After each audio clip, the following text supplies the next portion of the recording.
Hello बच्चों, मैं सभी का स्वागत करता हूं अपने प्यारे से फिजिक्स ज्ञान वोकेशनल चैनल पे। आज आपको पता होगा शायद कि चीफ मॉडरेटर आए थे बापना सर, जो थे जेएस कॉलेज जालना के प्रिंसिपल है, वाइस प्रिंसिपल। और मैंने एक मॉडरेटर सेशन लिया था, तो उसमें हम लोगों ने एक आंसर पेपर जो आइडियली कैसे होनी चाहिए इसके लिए, और इसमें से 70 आउट ऑफ 70 नंबर मिलने वाले हैं। ऐसे ही ये क्वेश्चन पेपर था, ये मॉडल आंसर है, एचएससी बोर्ड प्रोवाइड करते हैं बच्चों। ये मॉडल आंसर है, उसके हिसाब से हम लोग आपको ये पेपर चेक करके देने वाले हैं। लेकिन सबसे पहले आप लोगों को यहाँ पे नंबर होता है बच्चों, नंबर लिखना होता है, वर्ड में लिखना होता है। जैसे कि यहाँ पे नंबर लिखा है, शायद आप लोग देख सकते हैं, यहाँ पे नंबर लिखा है K0 जो भी है, बाद में वर्ड में लिखना है, बाद में सिग्नेचर करेगा जो भी आपका वहाँ पे हॉल रन रहने वाला है स्टूडेंट ने, बाद में सब्जेक्ट डालना है, डेट हमारे 27 से इसलिए लिखा है, अभी नहीं है ना, आने वाली है लेकिन जरूर इंग्लिश, ये इतना ही भरना है बस। अब मैं इसको कैसे स्टिकर लगाते हैं, तो पहले सबसे पहले बारकोड होता है, इस बारकोड को यहां से मैं निकाल के यहां पे लगाने की कोशिश कर रहा हूं। तो ध्यान रखना है, ये ऊपर की लाइन और ये लाइन बराबर एक जगह पे आनी चाहिए, ऐसे देखो, इसको बराबर ऐसा लगाना है, ठीक है, समझ में आ रहा है। उसके बाद में आप लोगों को एक होलोग्राफ रहता है जो कि इस लेवल पे, इस पे एक सिंबल दीवाल है, ध्यान रखना ये सिंबल, और यहाँ पे बराबर नीचे आना चाहिए। मतलब देखो ये जो सिंबल है ना, बच्चे उल्टे करते, उल्टा मत करो, दिख रहा है ना हमको, ध्यान दो ना बेटा, वो सीधा करना पड़ेगा ना, है ना। तो इसको सीधा करो, बराबर यहाँ पे ऐसे चिपकाना चाहिए। ये हो गया बेटा आपका पहले पेज का काम, ठीक है। अभी मैं आप लोगों को धीमे धीमे बताने वाला हूं किस लेवल पे पेपर चेक होता है। तो मैं शुरुआत कर रहा हूं, पहले ही एमसीक्यू चेक करने वाले हैं, ठीक है। तो आपका एमसीक्यू यहाँ पे एक वेरिफिकेशन रिवॉल्यूशन जो भी होता है, कुछ मत लिखना है यहाँ पे। देखो एमसीक्यू कैसे लिखना चाहिए, क्वेश्चन डैश मत लिखो। यहाँ पे पहला लिखा है राइट है, मुझे पता है राइट है बोल के 1 मार्क, दूसरा भी राइट है डी, और बाद में इंक्रीज, ऐसा लिखना चाहिए। बाद में सी, इसका जो भी ऑप्शंस था, है ना, स्क्वायर रूट ऑफ ऐसा लिखा था यहाँ पे। बाद में सी था Kirchhoff's law of heat radiation, mark दे दिया। यहाँ पे हीट रेडिएशन पेपर कैसे चेक हो रहा है समझ में आ रहा होगा आपको, ठीक है बेटा। बाद में यहाँ पे देखो न्यूमेरिकल पूरा सॉल्व नहीं करना है, बस सी ऑप्शंस लेना है, जो भी आंसर था ये। तो इस बच्चों को 10 आउट ऑफ 10 मिले हैं। और याद रखना बच्चों, मुझे यहाँ पे यहाँ पे 10 नंबर लिख सकते हो, ऐसे 10 आउट ऑफ 10 नंबर मिले इसको, ठीक है बच्चों। बाद में क्वेश्चन नंबर 2, अब इसमें इतना इजी होता है, एक ही लाइन में आंसर होता है, या कभी कभी तो देखो एंड करेक्शन दिया है, मैंने 1 मार्क दे दिया, उसको आधा मार्क नहीं दे सकते। यहाँ पे ये दोनों मिला के 1 ही मार्क है, यहाँ पे भी 1 मार्क है, समझ पा रहे हो बच्चों आप। यहाँ 1 मार्क है, यहाँ 1 मार्क है, यहाँ 1 मार्क है, यहाँ इसने इसका आंसर नहीं लिखा, कोई टेंशन नहीं है, 8 में से 7 नंबर आगे बेटा। तो यहाँ लिख सकते हैं आप लोग, लिखना है तो ऐसे क्वेश्चन नंबर 2 में यहाँ पे हमारे पास जो नंबर आ गए, यहाँ पे 7 आ गए। तो यहाँ हम लोगों को ए में इतने आ गए, सॉरी यहाँ पे, और बी में यहाँ पे 7 आ गए, टोटल यहाँ 17 मार्क हो गए, ठीक है। ऐसे ए सेक्शंस के आपको नंबर आ गए यहाँ पे, ठीक है बच्चों, मुझे समझ में आ रहा होगा। अब देखो ये क्वेश्चन जो है बेटा, ये यहाँ थ्योरी बिल्कुल लिखी नहीं है। अब बच्चे के मन में आ रहा है कि सर थ्योरी क्यों नहीं लिखी, लिखना चाहिए थी यहाँ पे। तो मैंने बोला यार थ्योरी लिखने की जरूरत नहीं है, क्योंकि 2 मार्क के लिए क्वेश्चन है, और इसका डिस्ट्रीब्यूशन हम लोग आपको बताने वाले हैं कैसे कैसे होने वाला है। तो इसका ये डायग्राम का ही आधा मार्क था बच्चों इसमें, समझ पा रहे हो आप, ओके।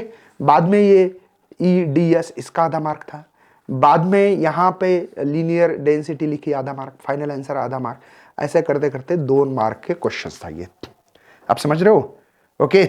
मतलब आप लोगों का भी एक एक्सेल और एक्सी लिखना था, मतलब कैपेसिटी रिएक्टेंस और इंडक्टिव रिएक्टेंस। तो इसका 1 मार्क था, इसका 1 मार्क था, ऐसे 2 मार्क है बेटा, ऐसे समझ में आ रहा है आपको।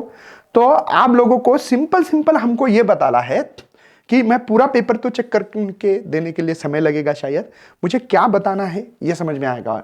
यहाँ पे भी देखो पूरा लिखना ही नहीं था, न्यूमेरिकल था, यहाँ आधा मार्क, यहाँ आधा मार्क, यहाँ 1 मार्क, 2 मार्क के लिए क्वेश्चन है, ठीक है।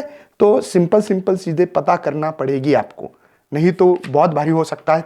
मुझे इतना बताना है कि लिखना कैसे, मैं एक एग्जांपल सॉल्व करके दे रहा हूँ।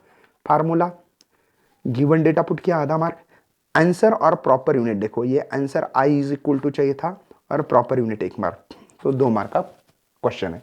3 मार्क के लिए देखो, ये डायग्राम को ही 1 मार्क है, कंस्ट्रक्शन के लिए 1 मार्क, वर्किंग लिखी 1 मार्क, 3 मार्क के लिए क्वेश्चन।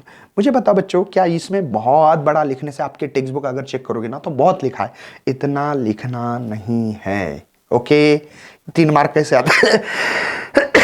और यस पेपर में आप लोगों को यहां 3 मार्क के लिए, देखो डायग्राम के लिए आधा मार्क, एक्सप्लेनेशन आधा मार्क। कौन पढ़ते बैठेगा भैया कि कितना? हाँ, एक्सप्लेनेशन गंदा मत लिखो भाई, बराबर लिखो, लेकिन बहुत लिखने की जरूरत नहीं, ठीक है ना, क्योंकि इसके 1 मार्क तो वही हो गया।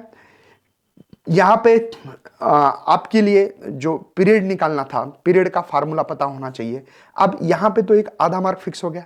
मैं मार्क बता रहा हूं आपको, आधा आधा है ना। यहां पे आप लोगों को ये एफ इज इक्वल टू ये आधा मार्क है, यहां पे भी ये फोर्स है एक्चुअली, यहां आधा मार्क है, ठीक है ना। यक्स की वैल्यू लिखी, यहां आधा मार्क है, तो आधा 1, ये 2 और ये आधा आधा 3 मार्क। मुझे इतना बताना है बेटा, बहुत सारा लिखने की जरूरत नहीं है। आई विल रिपीट, बहुत ज्यादा नहीं लिखना है।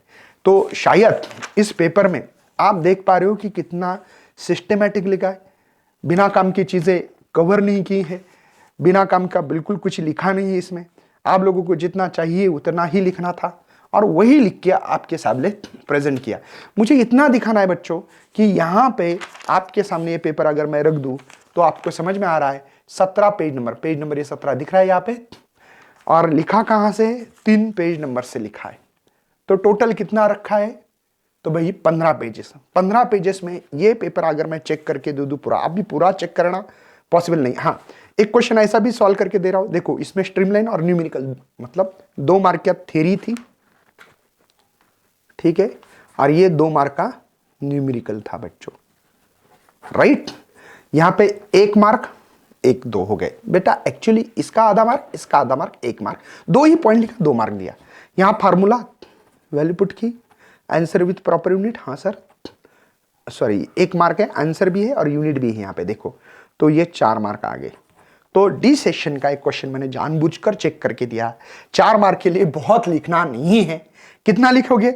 जैसे कि इसके 2 ही पॉइंट लिखने थे, 2 लिखे थे। न्यूमेरिकल में फार्मूला गिवन डेटा पुटअप किया, बाद में इसी से आपने आंसर और प्रॉपर यूनिट डाल दिया, तो मैंने 4 आउट ऑफ 4 नंबर दे दिए। बहुत ज्यादा लिखना नहीं है।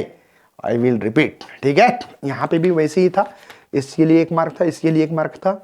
यहाँ पे फार्मूला लिखा, आधा मार्क, गिवन डेटा पुट किया, आधा mark, answer with proper unit 1 mark, 4 mark.